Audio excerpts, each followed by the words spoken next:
네, 이 말씀을 통해 제사장 위임식에 담긴 거룩이라는 제목으로 말씀을 함께 나누도록 하겠습니다. 오늘 29장이 너무 길다 보니까 29장의 내용을 세세하게 다루는 식으로 말씀을 나누진 않고요. 29장이 이 출애굽기 안에서 그리고 특별히 모세오경 안에서 무슨 역할을 하는가라는 부분으로 좀 함께 살펴보려고 합니다. 오늘 나눌 말씀의 핵심은 거룩은 구별을 넘어 참여입니다라는 거예요. 다시 한번 말씀드릴게요. 거룩은 구별을 넘어 참여입니다.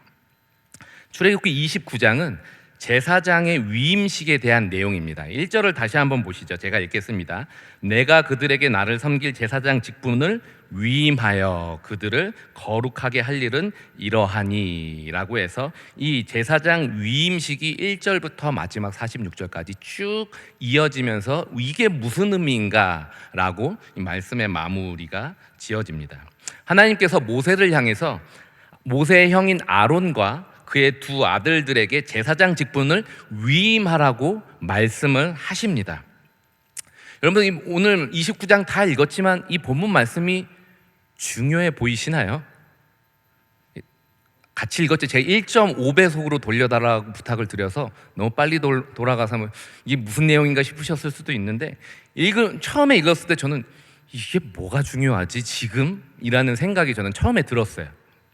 그런데 이 제사장 직분의 위임식은 우리가 지금 계속 살펴보고 있는 게 출애굽기 25장부터 31장까지 하나님께서 성막을 지으라고 말씀하시는 성막 이야기 안에 들어가 있는 거죠.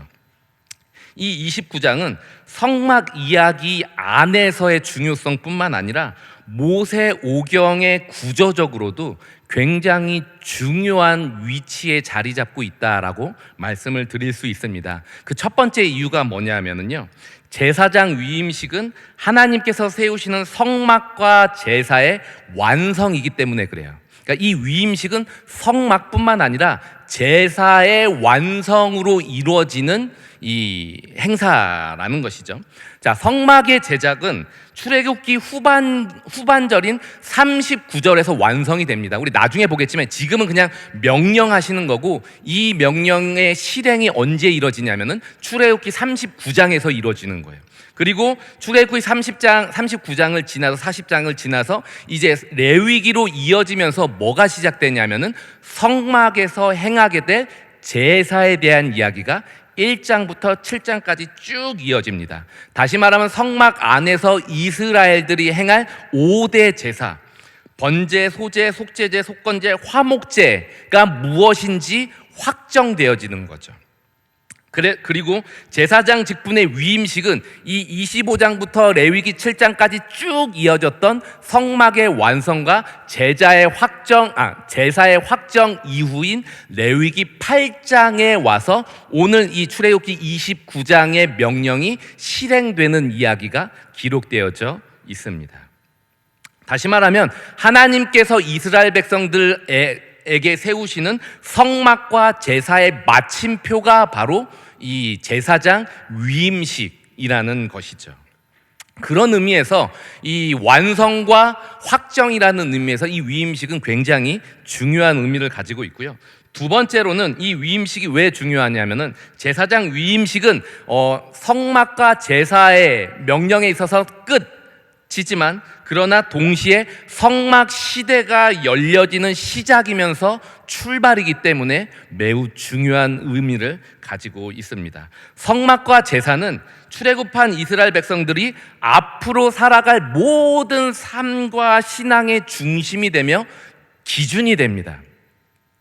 그래서 성막과 제사를 이스라엘의 삶의 한복판에서 이 제사와 성막을 올바르게 실행해 줄 제사장이 굉장히 중요한 역할을 하게 되고요. 그래서 이 제사장이 세워진다라는 것은 이스라엘에게 앞으로 거기가 사막이든 거기가 젖과 꿀이 흐르는 가나안 땅이든 그들이 어느 장소를 가든 거기에 하나님께서 새로운 삶의 질서를 세우시겠다라는 의미이기 때문에 이 제사장 위임식은 굉장히 중요한 의미를 가지고 있다라고 할 수 있습니다.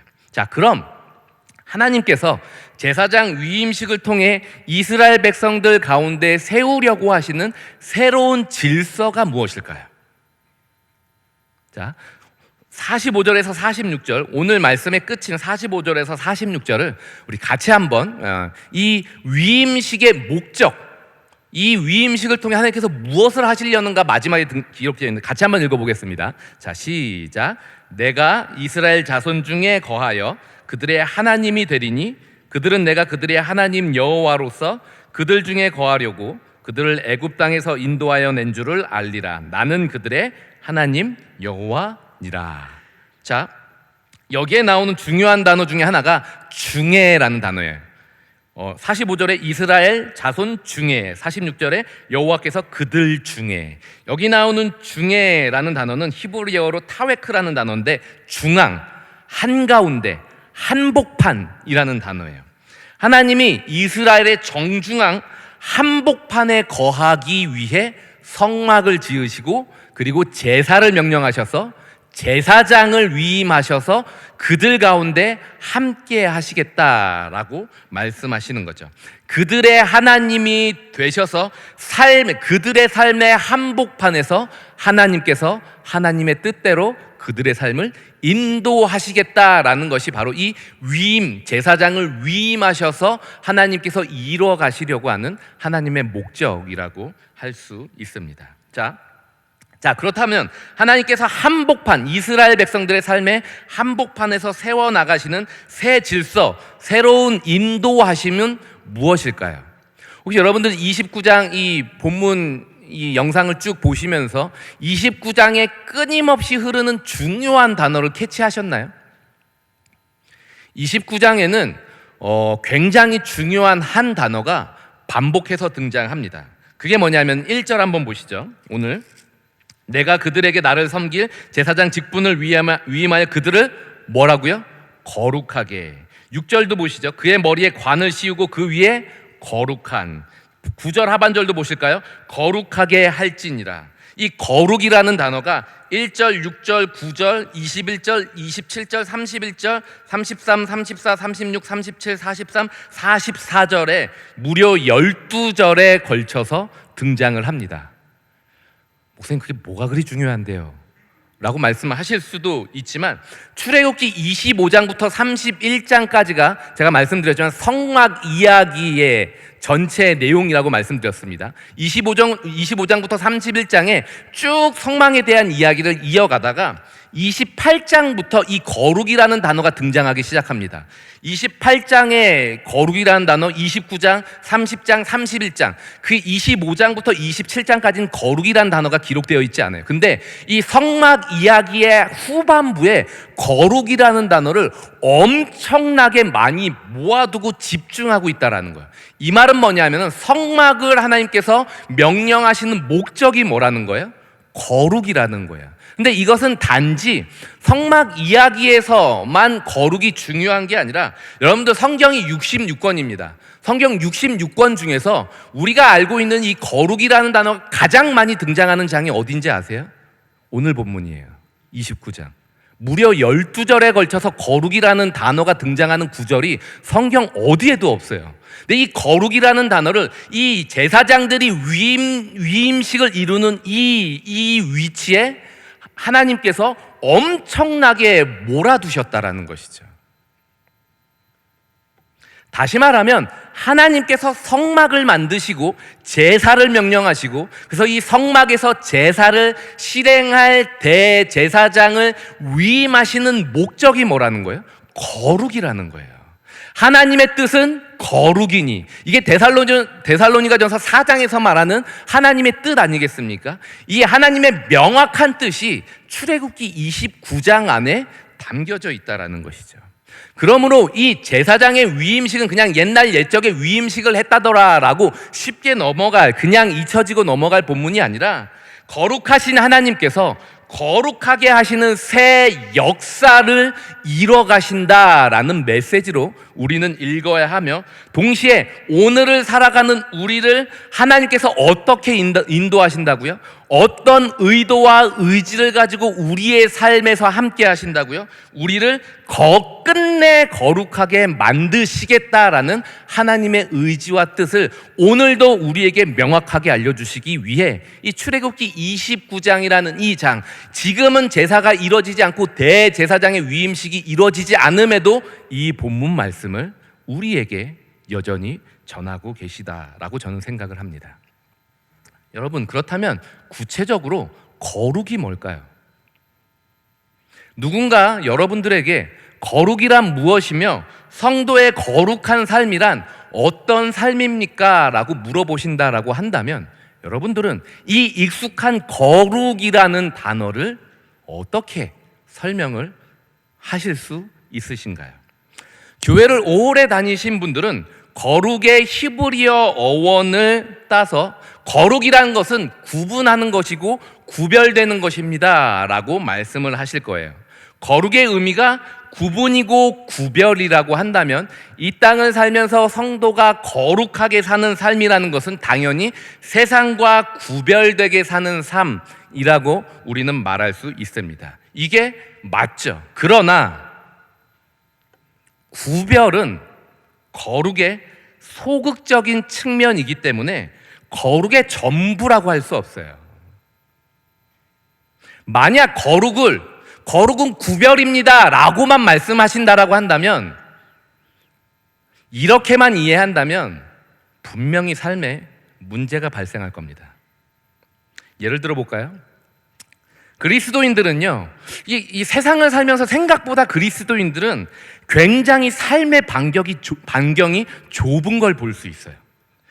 무엇을 하면 안 된다, 어디 가면 안 된다, 누구 만나면 안 된다, 뭐 안 된다, 안 되는 게 굉장히 많아요. 이 안 된다라는 것은 세상을 따라가면 안 되고 세상과 구별돼야 된다, 세상과 구분되어야 된다라는 이 말은 나의 현재의 신앙을 지키는 데는 굉장히 귀한 반응일진 모르겠지만 이것이 그 이상으로 나아가지 못하는 족쇄가 될 수 있다라는 거예요. 아니, 이것은 단순히 족쇄가 될 뿐만 아니라 오히려 구별과 구분이 아니라 세상과 단절되고 세상에 고립되는 삶의 모습을 만들 수 있다라는 것이죠. 그래서 굉장히 아이러니하게도 교회 안에서 거룩을 외치는 수많은 분들이 세상에서 굉장히 고립된 삶을 사시는 모습들을 살펴볼 수 있습니다. 이 문제는요, 오늘을 살아가는 우리에게만 발생했던 게 아니라 이미 이 거룩을 명령받았던 이스라엘 백성들의 모습에서도 우리는 수도 없이 찾아볼 수 있죠. 세상과 하나님을 믿지 않는 자들과 구별되게 산다, 나는 거룩하게 살겠다, 나는 구분되게 살겠다라고 이스라엘 백성들은 말하지만 이 거룩을 구분과 구별로만 이해하고 오해하자 그들은 구별이 아니라 분리와 단절의 삶을 살았어요. 구약의 이스라엘 백성들을 한번 떠올려 보십시오. 이들은요, 이스라엘 반경 밖으로 나가질 않아요. 이스라엘 밖의 사람들하고는 대화하질 않는다라는 거죠. 이스라엘 밖에는 하나님이 없고 이스라엘 안에만 하나님이 있는 것처럼 생각해서 하나님이 창조하신 이 엄청난 이 창조 세계에서 그 좁은 이스라엘 안에만 박혀서 하나님의 모든 창조를 다 누리지 못하는 모습들을 우리는 살펴볼 수 있습니다. 그리고 이방 나라, 이방의 백성들을 상종하지 않아요. 자, 이게 구약의 이스라엘 백성들만 그럴까요? 아니요. 신약의 제자들도 똑같았어요. 신약의 이 제자들은 예수님과 함께 하면서 사마리아 지역을 절대 지나가지 않아요. 불편하게 돌아가죠. 왜요? 거기는 거룩하지 않은 거예요. 거기와 구별돼야 되기 때문에 굳이 돌아가야 되고 그곳에 있는 사람들하고는 말도 하지 않고, 예수님께서 승천하셨을 때 제자들이 어떻게 반응했습니까? 복음을 이 이방인들 가운데 전하지 않는 거예요. 하나님께서 베드로에게 환상을 통해 찾아오시기 전까지 이들의 삶은 극히 제한적이었다라는 거예요. 예루살렘에만. 그리고 거기 안에서 유대인들과만 굉장히 편협한 삶을 살고 제한된 삶을 살았다라는 것이죠. 구별을 거룩의 전부라고 이 오해하자 구별은 오히려 거룩을 확장시켜 나가는 것이 아니라 오히려 이 거룩하게 살겠다라는 사람들의 삶을 분리와 단절을 만들어 버려서 이 기독교를 굉장히 폐쇄적인 종교로 만들어 버리는 문제가 발생하게 되었다라는 것입니다. 구별은 거룩의 일부분이고 구별은 거룩의 소극적인 측면입니다. 이걸 거룩이 구별이다를 저는 만약에 거룩이 100이라고 친다면 저는 이 소극적인 측면은 20% 정도밖에 되지 않는다라고 생각해요. 그렇다면 구별을 뛰어넘어야 할 거룩의 적극적인 측면과 거룩의 궁극적인 목적과 방향은 무엇일까요? 로안 윌리엄스라는 분이 제자가 된다는 것이라는 책에서 이 거룩을 이렇게 설명합니다. 한번 잘 생각해 보세요. 거룩하게 된다는 것은 완벽하게 분리되는 것이 아니라 철저하게 참여하는 일을 뜻한다. 다시 한번 말씀드릴게요. 거룩하게 된다는 것은 완벽하게 분리되는 것이 아니라 철저하게 참여하는 일을 뜻한다. 거룩을 분리와 구별을 넘어 참여와 동참으로 설명하고 있어요. 다시 말하면 참여와 동참이 바로 거룩의 적극적인 측면이며 하나님께서 목적하시는 거룩의 궁극적인 목적이자 방향이라고 말하고 있다는 것이죠. 자, 여러분들 정말 그러할까요? 거룩이 무엇인지를 가장 명확하게 드러내는 사건을 저는 예수 그리스도의 성육신과 예수 그리스도의 십자가라고 생각합니다. 성육신은 거룩하신 예수님께서 거룩하지 않은 우리, 악하고 약한 우리의 거룩하지 않는 삶에 참여하시고 우리 안에서 함께 거룩을 이뤄 가시는 사건이 성육신 아닙니까? 나는 너랑 다르고 구별되니까 너희가 거기서 거룩을 이루면 내가 참여하겠다가 아니라 거룩하지 않은 현장에 참여하셔서 하나님의 거룩, 예수 그리스도의 거룩을 함께 누리고 동참할 수 있게 만드는 것이 예수 그리스도의 성육신, 거룩한 이 땅 가운데 찾아오심이라고 우리는 보고 있는 거예요. 예수 그리스도의 십자가는 어떻습니까? 예수 그리스도의 십자가는 거룩하신 예수님께서 나의 거룩하지 않아서 맞이하는 죽음의 자리까지 동참하시는 사건이에요.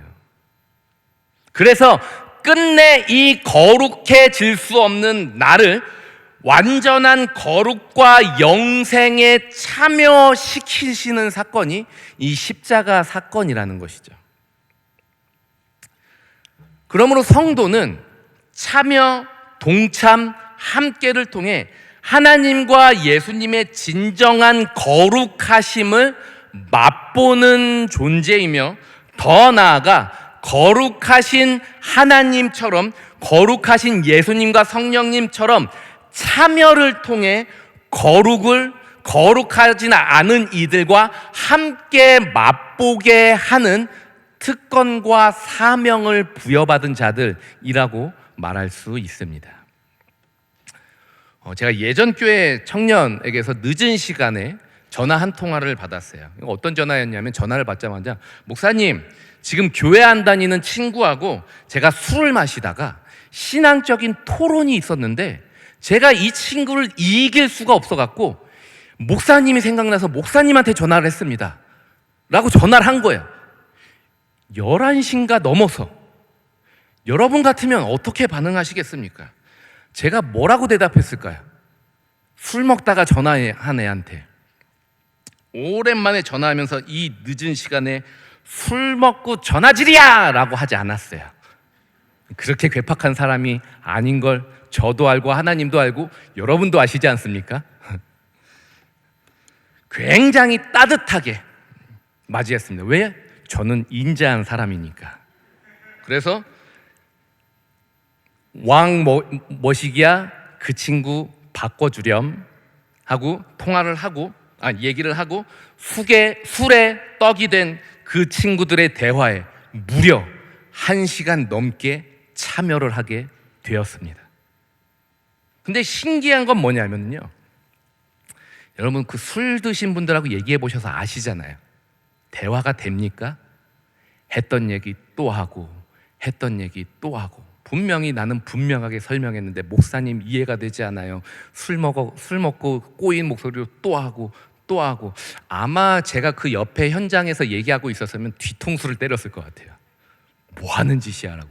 그런데 신기한 건 뭐냐면요, 제가 그 대화의 현장에 물론 함께 하진 못했지만 그렇게 대화하자 얘네가 깨진 거예요. 술 마시면서.